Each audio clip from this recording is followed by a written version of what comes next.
오늘은 고린도전서 10장 31절에서 33절 말씀을 중심으로 주님께 주도권을 드리는 일상이라는 제목의 말씀으로 여러분과 잠시 말씀 나누도록 그렇게 하겠습니다. 저는 믿음 생활이라고 하는 것은 개인적으로는 우리 마음에 주님이 거하실 그리스도의 집을 예쁘게 지어가는 것, 그래서 인생을 살면서 나를 통해서 예수님이 거하실 만한 집이 잘 지어지고 내 안에 계신 예수님이 우리 겉으로 잘 드러나는 삶이 믿음 생활이다, 이렇게 정의를 합니다.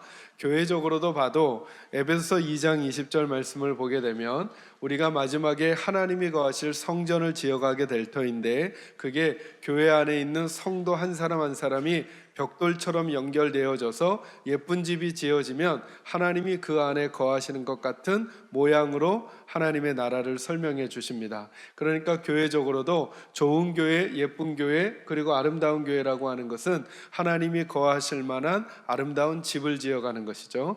그래서 제가 우리 성도들에게 우리 마음 안에 그리스도의 집을 지어간다고 할 때 그림을 좀 그려드리고 싶은 거예요. 집을 지으려면 터가 필요하죠, 그죠? 성경은 그 터가 예수님이라고 말씀하시는 것입니다.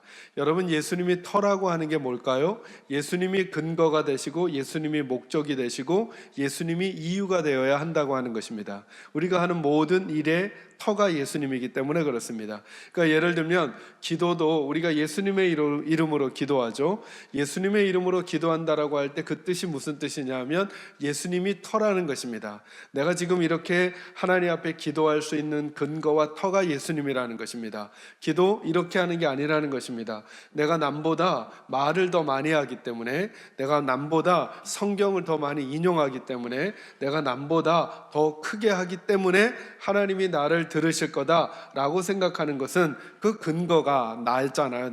나의 행위이고 내 열심이고 내 세련됨이고 내 노력이잖아요. 그것은 예수님이 터가 아니라는 것입니다.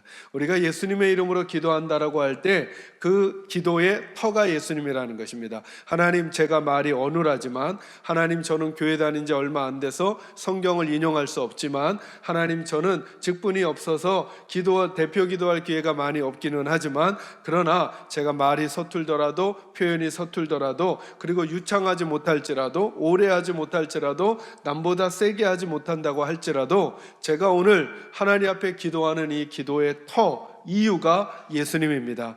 예수님께서 저 대신에 저를 위해 중보하시기에 오늘도 하나님이 제 기도 들으실 줄로 제가 믿습니다 라고 하는 마음을 담은 게 예수님의 이름으로 기도한다는 거예요.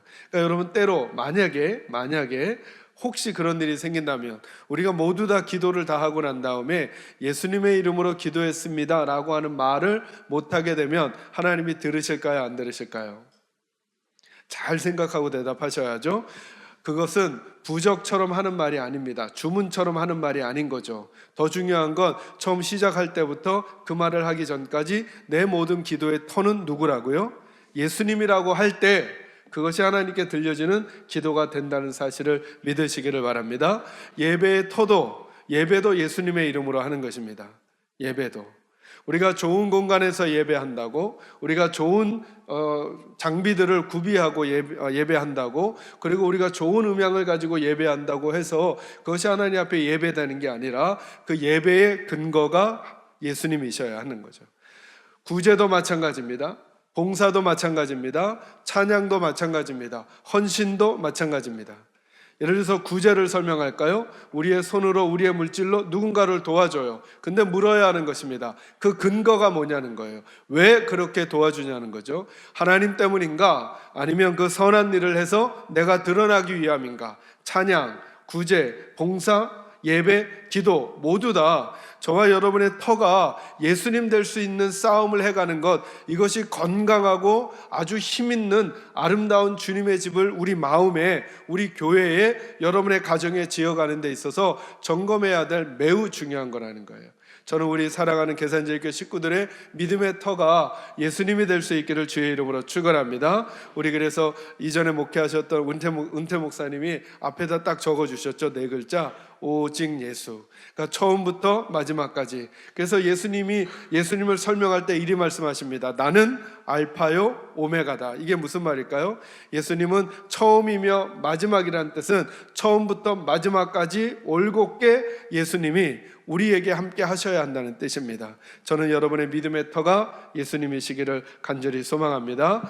터를 예수님으로 잡으면 그 다음에 집을 지어야 하니까 기둥이 필요하겠죠. 저희 교회가 가지고 있는 기둥 5개가 있습니다. 첫째가 예배입니다. 예배라는 기둥이 필요하고, 교제, 하나님의 사람들과의 만남이라는 기둥이 필요하고, 하나님의 말씀을 배운다는 양육의 기둥이 필요하고, 하나님의 일에 동참하는 사역의 기둥이 필요하고, 5번째가 오늘 나눌 말씀인데요, 전도라고 하는 기둥이 필요합니다. 그러니까 집을 건강하고 튼튼하게 세우려면 이 5가지를 잘 점검해 보아야 합니다. 그러니까 만약에 여러분의 믿음 생활을 하면서 요즘 내가 믿음 생활이 기쁘지 않거나 뭔가 혼란스럽거나 갈등이 있거나 어려움이 있다면, 첫째로 터를 먼저 점검하십시오. 내가 요즘 예수님을 터 삼아 살아가고 일하고 예배하고 기도하고 행동하고 있는가, 터를 점검하시고, 두 번째는 기둥을 점검해 보시는 것입니다. 요즘 나의 예배의 기둥은 온전한가? 요즘 나의 좋은 믿음의 사람들과 만나는 교제의 기둥은 온전한가? 나는 요즘 하나님의 말씀을 정기적으로 잘 받아들이며 내 생각을 끄집어내고 하나님의 생각을 집어넣는 양육의 기둥이 온전한가 점검하시고, 나는 내 일에만 분주하고 하나님의 일에 동참하는 일들은 소홀히 하고 있지는 않은가 한번 점검해 보셔야 합니다. 그리고 마지막, 오늘 전도와 관련된 이 기둥도 점검해 가셔야 하는 것이죠. 이렇게 5개의 기둥을 세워놓으면 지붕의 역할을 하는 것이 있습니다. 그것이 3가지 행복입니다. 지붕은 보통 삼각형으로 그리게 되죠. 첫 번째 행복은 우리의 행복입니다. 예수님 안에서 예수님께서 우리에게 주시려고 했던 구원과 구원의 풍성함을 누리는 것이죠. 예수 믿는다는 게 뭔가 우리의 행위로 우리를 증명하는 것인가? 그렇지 않습니다. 내가 어떤 존재인가, 내 신분이 무엇인가로 설명하는 것입니다. 나는 예수님 때문에 생명을 얻었고 그 생명의 풍성함을 누리며 살아가는가, 이 2가지를 우리 교회는 행복이라고 말했죠. 그 삼각형의 한 면이 우리의 행복입니다. 또 한 면이 다른 사람의 행복입니다. 우리가 함께 살아가는 가족들, 그리고 이웃들, 다른 예수를 믿지 않는 사람들을 예수님 안에서 행복하게 하려는 지붕의 한 면을 가지고 있습니다. 마지막 한 면은 그래서 우리 하나님을 행복하게 해드리는 지붕을 갖는 것이죠. 예수님을 터로 5가지 기둥을 견고하게 세우고, 거기에 하나님께서 우리에게 주시려는 3가지 행복을 추구해 가는 것, 우리 교회가, 우리 성도 개인이 우리 마음의 집에다 지어야 하고, 그리고 우리 가정이 지어야 하고, 우리 교회가 지어야 할 하나님이 주신 우리의 꿈인 것입니다. 오늘은 그 5가지 기둥 중에 전도와 관련된 이야기를 하려는 것입니다. 그것을 저는 일상이라고 하는 단어로 다시 풀었습니다. 왜냐하면 저와 여러분이 믿음을 제가 늘 이렇게 정의해 드리죠. 믿음이란 내 생각을 끄집어내고 하나님의 생각을 넣는다고 말씀을 드렸습니다. 오늘 이 시간까지 여러분과 제가 가지고 있었던 전도, 그러면 생각나는 우리들의 생각이 있었을 것입니다. 말씀을 듣는 중에 만약에 그 말이 제 말이거든 제 말로 여러분의 마음을 바꿀 필요는 없습니다. 그런데 만약에 제가 하나님의 말씀에 근거해서 여러분에게 설명해 드리면, 저와 여러분은 어떤 생각을 가지고 있었든지 간에 그 생각을 끄집어내고 하나님의 생각을 넣으시는 결단이 여러분에게 있기를 주의 이름으로 축원합니다. 그래서 오늘 전도라고 하는 것에 대한 저와 여러분의 선입견이 있었습니다. 전도라고 하는 것을 생각하면 갖게 되는 우리들만의 그림이 있었다는 것이죠. 그런데 그 그림이 성경하고 맞는가 한번 생각해보고, 만약에 성경이 우리에게 다른 전도에 대한 그림을 그려주신다면, 우리 계산자교회 식구들은 지금까지 내가 가지고 있었던 것을 고집하는 게 아니라 하나님의 생각을 붙들고 전도라고 하는 기둥을 잘 세워가는데, 그러기 위해서 여러분과 저에게 아주 적합한 단어가 일상이라는 단어라는 것입니다. 그래서 오늘은 주님께 주도권을 드리는 일상이라고 하는 제목으로 여러분과 말씀 나누고자 합니다. 여러분이 이제 다시 한번 31절부터 33절까지를 주님의 생각으로 내 생각을 바꾸어 갈 거다라고 하는 마음으로 주님이 뭐라고 말씀하시는지를 한번 듣는 마음으로 같이 읽겠습니다. 같이 합독해서 읽습니다. 시작. 그런즉 너희가 먹든지 마시든지 무엇을 하든지 다 하나님의 영광을 위하여 하라. 유대인에게나 헬라인에게나 하나님의 교회에나 거치는 자가 되지 말고 나와 같이 모든 일에 모든 사람을 기쁘게 하여 자신의 유익을 구하지 아니하고 많은 사람의 유익을 구하여 그들로 구원을 받게 하라. 아멘. 마지막에 뭐라고 하죠? 그들로 무엇을 받게 하라? 구원을 받게. 여러분, 전도가 뭐죠? 전도의 목적이 뭐죠? 그분들을 뭐 하는 거예요? 구원을 받게 하는 거죠. 그죠? 그러니까 이 고린도전서 10장 31절에서 33절은 어떻게 끝나냐 하면 그들로 구원을 받게 하라 이렇게 말했으니까, 진짜 하나님이 원하시는 전도를 하려고 하는 사람들은 31절부터 33절 중후반까지를 잘 읽어야 하는 것입니다. 어떤 것이 하나님이 원하시는 전도의 모습인가 라고 하는 것을 들어야 할 필요가 있다는 것이죠. 첫째, 기억할 것이 뭐냐 하면 일상에 대한 다른 태도를 가져야 한다는 것입니다.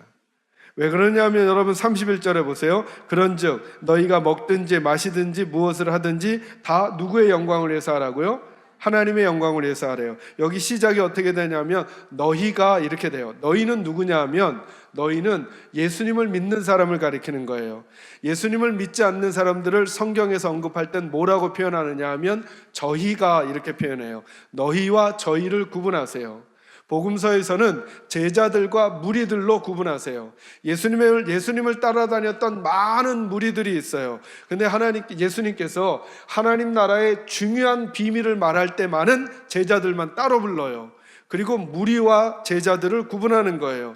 예수님을 많은 사람들이 따라다니는데 그 무리들은 예수님을 왜 따라다니느냐 하면 예수님을 알려고 따라다니는 게 아니라 예수님 때문에 내게 필요한 것을 얻으려고, 때로는 그것이 먹을 것, 때로는 것이 내가 필요한 어떤 것이에요. 그래서 예수님 말고 다른 데서도 그게 얻어질 것 같으면 그리로 옮겨갈 수 있었던 사람들, 이 사람들을 가리켜 무리라고 하는 거예요.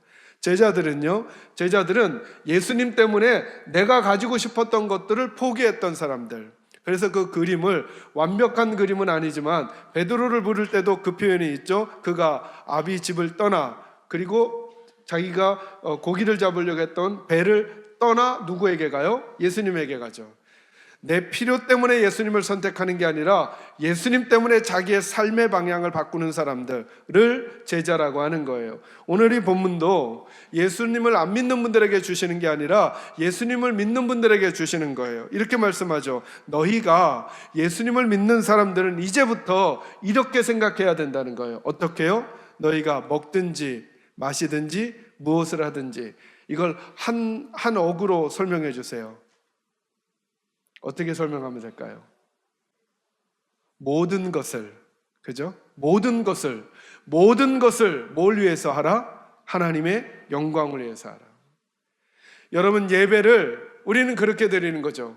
예배를 하나님께 영광을 돌리기 위해서 예배를 드리는 거예요. 그런데 이제 하나님은 뭐라고 말씀하시느냐 하면 예수의 사람들은 먹는 것도 하나님의 영광과 관련이 있다는 거예요. 마시는 것도 하나님의 영광과 관련이 있다는 거예요.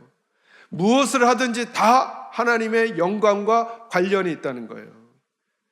따라합니다. 그러므로 일상이, 좀 더 크게요, 일상이 예배다. 다시 한번요. 그러므로 일상이 예배지다.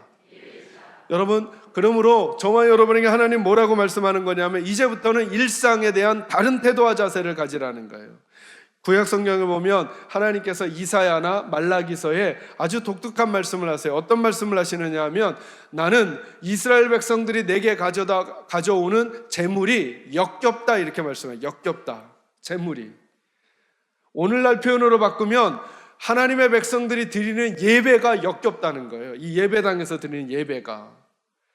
차라리 누군가가 예배당 문을 닫아줬으면 좋겠다는 거예요. 왜 그러셨을까요? 왜?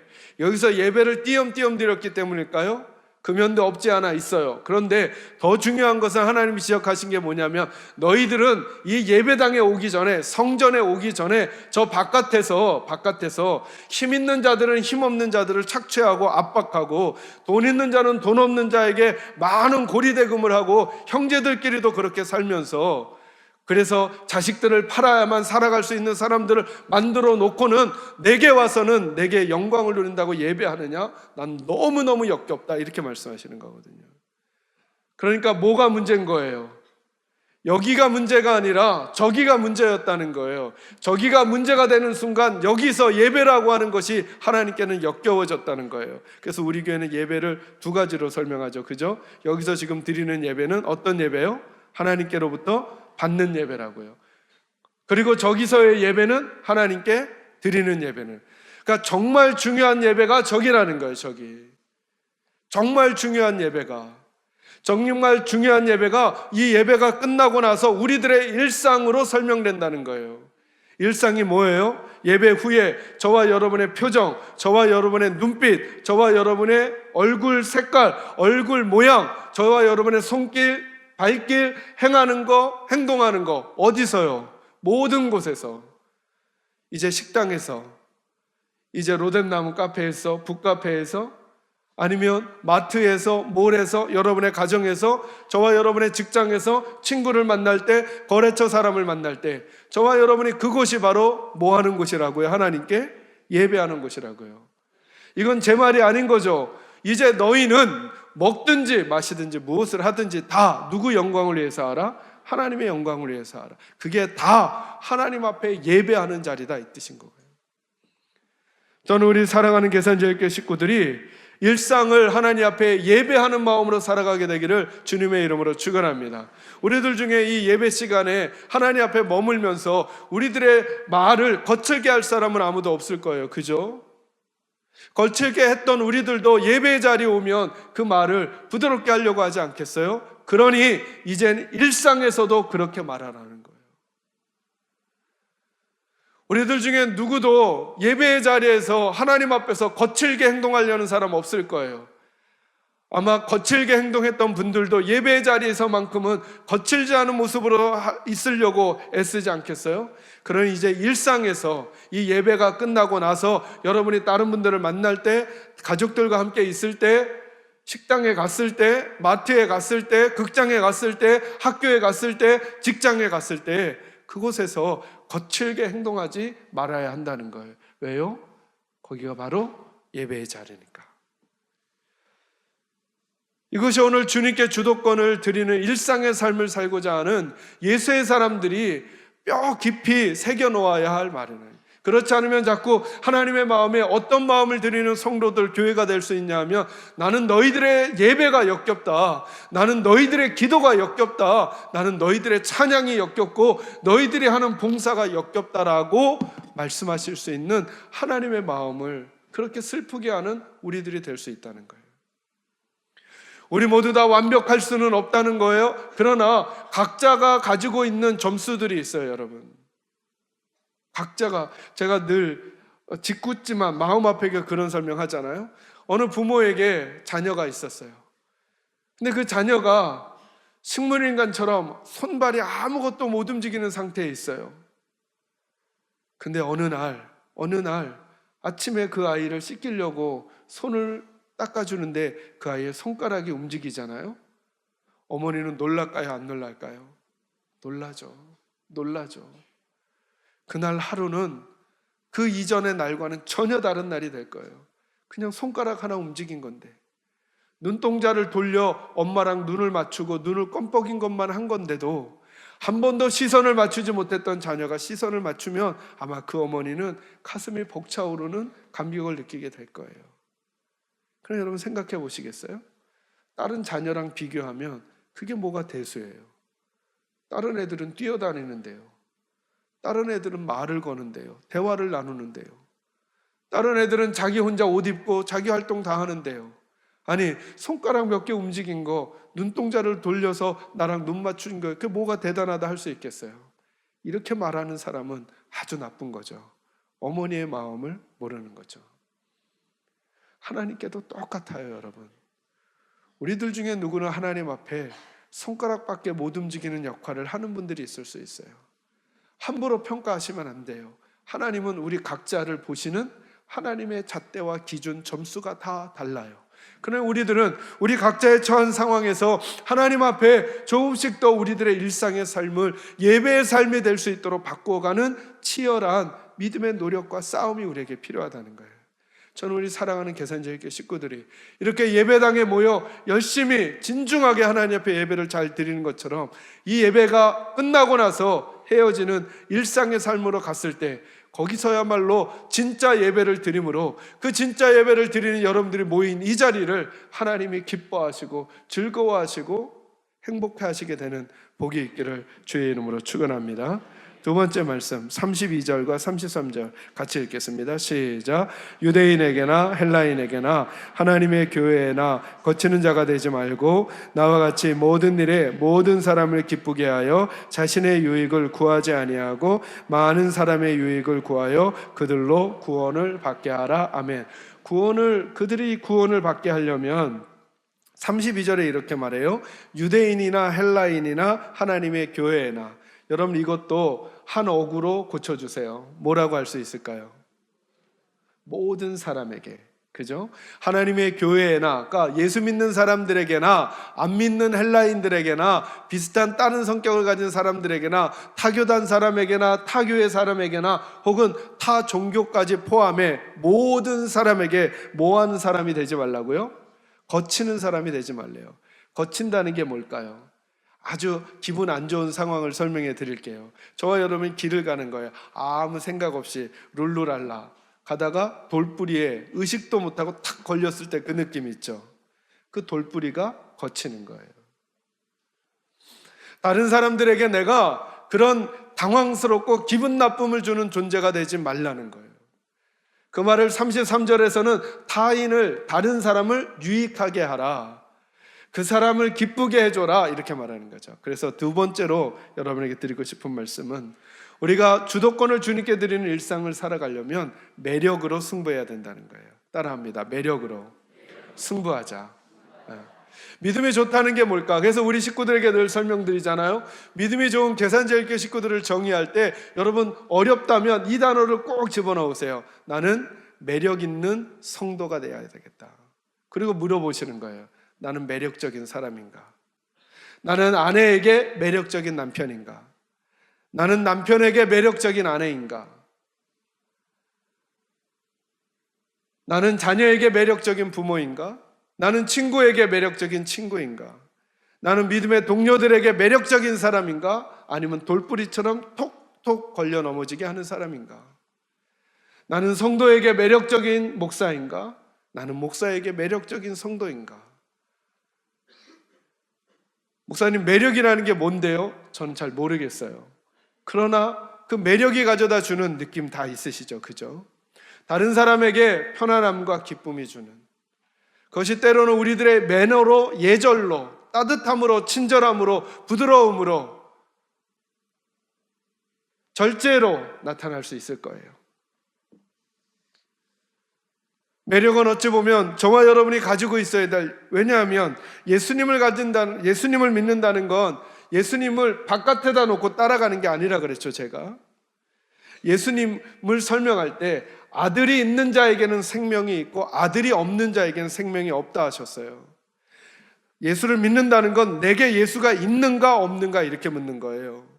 예수가 오른손을 들었을 때 나도 오른손을 들어보았는가 이렇게 설명하는 게 아니라, 그렇게 설명하면 자꾸 예수님을 윤리 도덕가로 설명하려고 그래요. 그럼 예수님이 이렇게 말씀하셨어야죠. 나는 윤리 선생이고 나는 도덕 선생이다. 너희들의 개혁자이고 너희들의 혁명가다. 내 방법을 따르라 이렇게 하셨어야죠. 예수님이 이리 말씀하셨어요. 나는 곧 길이요 진리요 그 다음 뭐예요? 생명이니 나로 말미암지 않고는 아버지께로 올 자가 없다. 이 말을 설명하는 요한은 이렇게 설명한 거죠. 아들이 있는 자에게는 생명이 있고 아들이 없는 자에게는 생명이 없대요. 예수를 믿는다는 게 뭘까요? 교회 생활하는 거요? 천만의 말씀이요. 예수를 믿는다는 게 뭘까요? 직분을 얻는 거요? 아니요. 그건 큰 오해의 여지가 많아요. 예수를 믿는다는 건 뭘까요? 교회에서 하는 행동, 행위들, 종교 행사에 많이 참여하는 거요? 그거는 너무너무 어려운 얘기예요. 예수를 믿는다는 건 이것으로밖에 설명 안 돼요.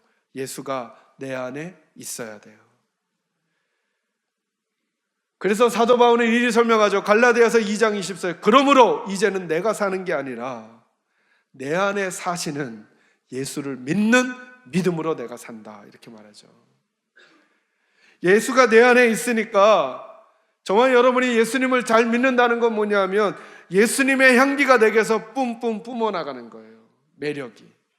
예수님의 향기가 나가는 거예요. 예수 믿는 거 복잡하거나 어려운 게 아닌 거예요. 우리들의 예배지인 일상에서, 가정에서, 직장에서, 학교에서, 이 예배 후에 성가대 모임에서, 구역에서, 전도회 모임에서 내가 매력을 발산하고 있는가, 아니면 다른 사람에게 자꾸 걸림돌이 되는가 점검해 가는 거예요.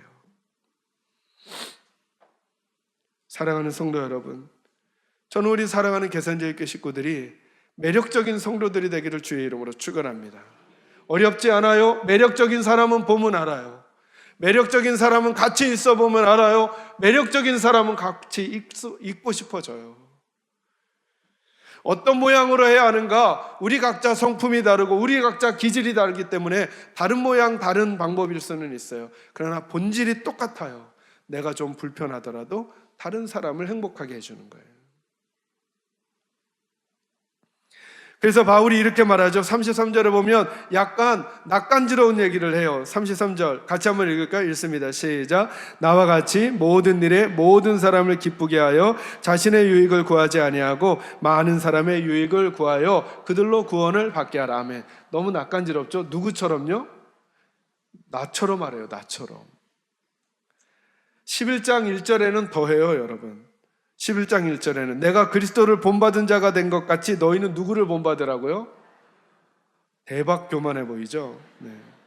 그러나 이것은 그의 교만을 말하는 게 아니에요. 이건 저희는 말 표현으로 약간 오해의 여지가 있는데요. 그의 전체를 본받으라는 게 아니에요. 이 말을 이해하려면 그 본문 앞에 21절부터를 쭉 읽어가야 돼요. 제가 요약해 드릴게요. 그는 이렇게 말하는 거예요. 음식을 어떤 때는 먹어야 되고 어떤 때는 먹지 말아야 된다는 거예요. 그 당시에는 시장에서 고기를 사잖아요. 고기를 사게 되면 그 고기가 다 우상한테 드렸던 제물인 거예요. 우상한테 제사 지냈던 제물이니까 이 시장에 있는 음식 가지고 예수 믿는 사람들이 먹어야 되냐 말아야 되냐 이런 얘기가 많았던 거예요. 근데 바울은 두 가지 태도를 갖는 거예요. 누군가가 아무 말 없이 그냥 음식을 주거든 그건 먹으라는 거예요. 그 사람을 위해서. 근데 어떤 사람이 의도적으로 이렇게 말하는 거예요. 바울님, 이거는 우상에게 드렸던 제물입니다. 드시죠. 이럴 땐 먹지 말라는 거예요. 어떻게 같은 음식을 어떤 때는 먹고 어떤 때는 먹지 말라고 하는 걸까? 바울이 이렇게 말하는 거죠. 그건 나를 위해서가 아니라 누구를 위해서요? 그 상대방을 위해서. 자기는 그렇게 하려고 노력한다는 거예요. 그 부분에서. 그런 부분들은 내가 하고 있는 것을 따라 해보라는 거예요. 예수님도 자신의 유익을 구하지 않고 우리들 때문에 예수님을 다 주셨잖아요. 그래서 나는 그 예수님을 본받는 것처럼 너희들도 서로가 서로를 대할 때 다른 사람에게 매력으로 승부하는 사람이 되라. 내 유익이 아니라 다른 사람의 마음을 더 편안하게 해주려고. 우리는 가끔 이것을 이기는 거라고 생각하죠. 내 마음에 있는 대로 다 표현해가지고 상대방한테 말하거나 내 마음에 있는 대로 다 표현해서 표정으로 말해주거나 내 마음에 있는 대로 다 표현해서 내 행동을 할 때 나 속 시원하고 내가 잘했다 이렇게 말하죠. 적어도 여러분이 잘하셨는지는 모르지만 예수님의 방법하고는 다르고 하나님의 방법하고는 다르고 하나님의 매력이 저와 여러분을 통해서 그 방법을 통해서는 나가지 않는다는 거예요.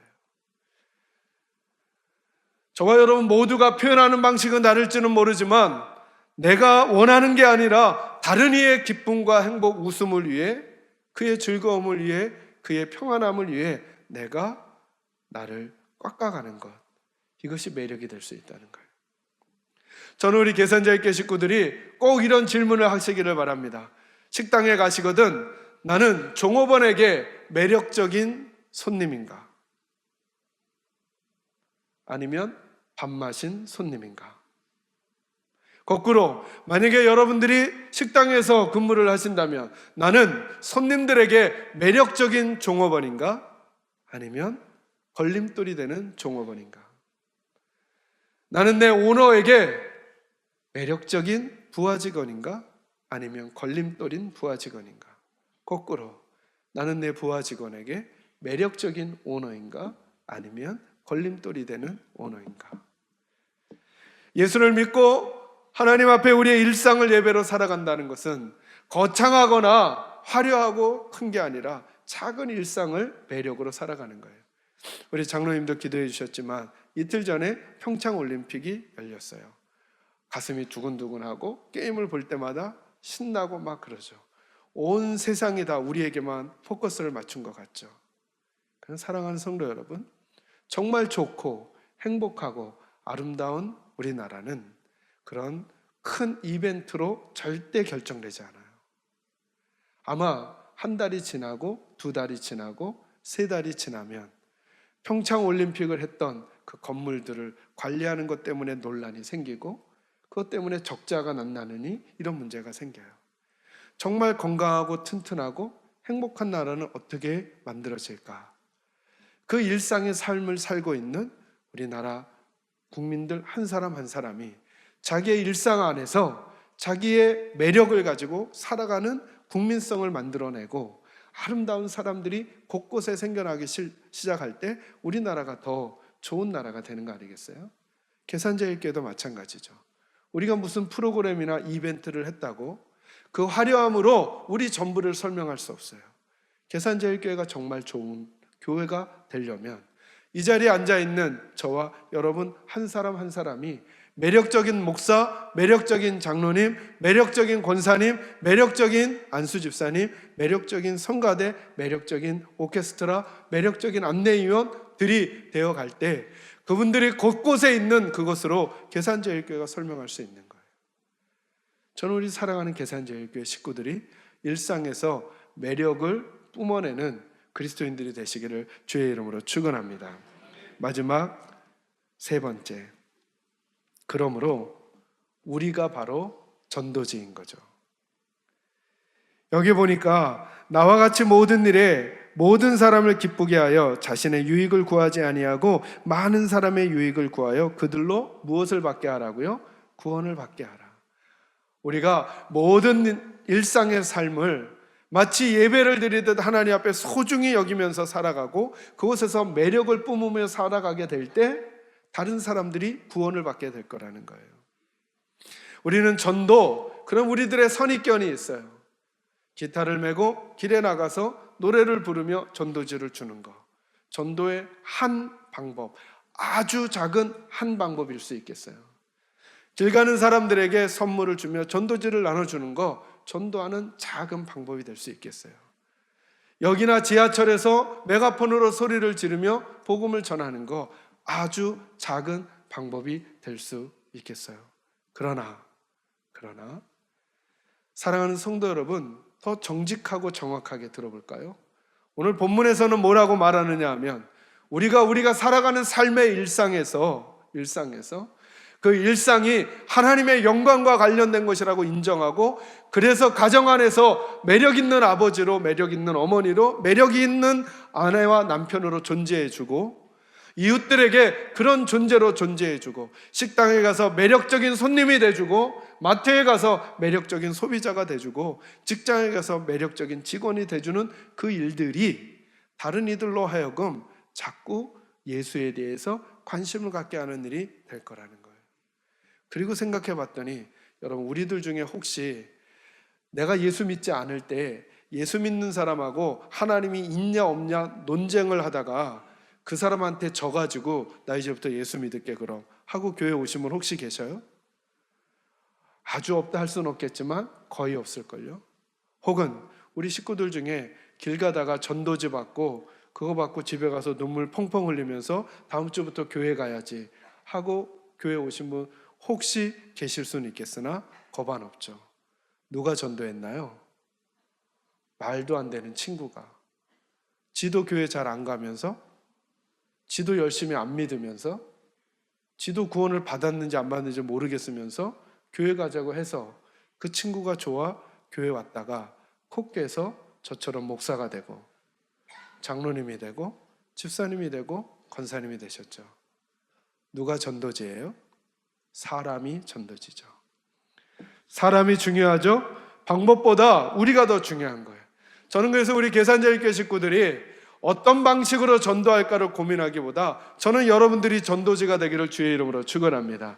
여러분이 전도지가 되려면 예수님을 전하는 사람, 예수님의 매력이 여러분에게서 나가려면 우리 식구들이 먼저 예수님 때문에 행복해져야죠. 제 아내가 지금 이 시간에 확신반 하고 있잖아요. 근데 확신반을 하게 되면 확신반에 기도 제목을 써내는 시간이 있고 간증문을 써내는 시간이 있어요. 가끔 제가 아내에게 좀 달래서 읽어보기도 하고 아내가 제게 보여주기도 해요. 지난번에 하신 어떤 남자분, 제가 실명을 밝힐 수는 없겠어요. 저에게 오셔서 이제 처음으로 확신반을 하신 분인데 그 간증문에 이렇게 쓰셨어요. 지금까지 오래도록 교회 생활을 해왔지만 예수 믿는 게 자랑스러워서, 예수 믿는 게 기뻐서 남한테 전하고 싶었던 적이 없었대요. 근데 우리 교회 오셔서 예수 믿는 게 너무 행복하고 자랑스러워서 자꾸 옆에 사람한테 전하는 자기의 모습을 보게 되셨다는 거예요. 여러분, 전도는 어려운 게 아니에요. 전도는 누구나 할 수 있어요. 근데 전도는 어려워요. 누구나 할 수 없어요. 왜 전도는 누구나 할 수 있는가? 예수 믿는 게 좋은 사람은 그 좋은 사람으로 존재해 주는 게 전도인 거예요. 예수 믿는 건 누구나 할 수 없어요. 예수 믿는 게 좋지 않은 분은요, 전도를 아무리 할래도 할 수가 없는 거예요. 저는 우리 식구들에게 전도하는 방법을 알려드리고 싶지 않아요. 그건 우리 모두가 예수를 믿는 게 행복하고 좋으면 우리가 전도지이기 때문에 우리 때문에 다른 분이 관심을 갖게 될 거거든요.